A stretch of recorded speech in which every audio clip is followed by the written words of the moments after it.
Ιούν Ιουδαίοι, ή να μη μείνει επί του σταυρού τα σώματα εν το Σαββάτο, επί Παρασκευήν, ειν γάρ μεγάλη η ημέρα εκείνου του Σαββάτου.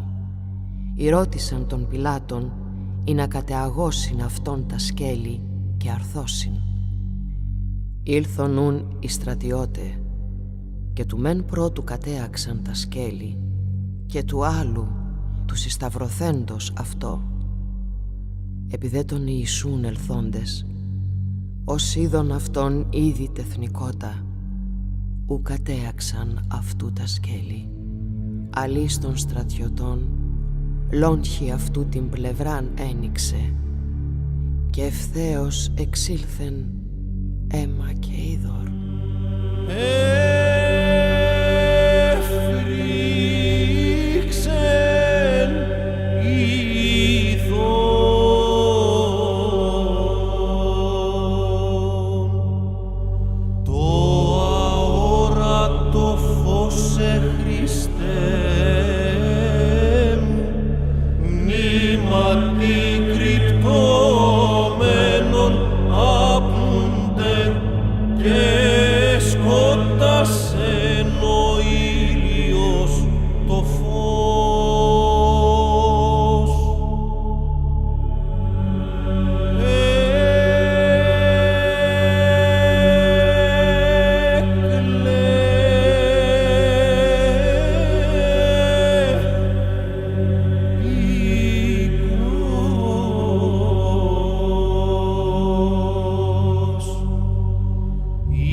Ρώτησε τον Πιλάτον Ιωσήφο από Αριμαθαίας, ον μαθητής του Ιησού και κρυμμένος δε δια των φόβων των Ιουδαίων, ή να άρει το σώμα του Ιησού.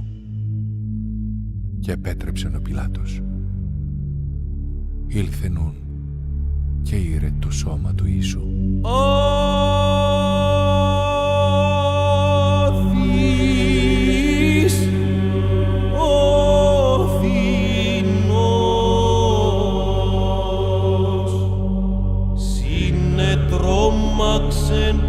Ότε σε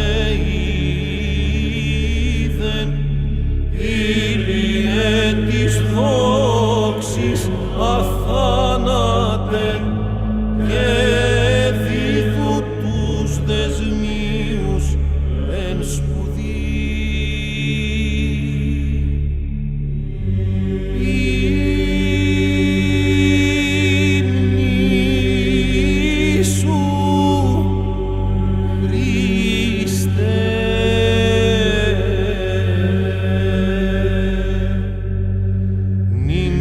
Σταυρώσιν και την ταφείτε,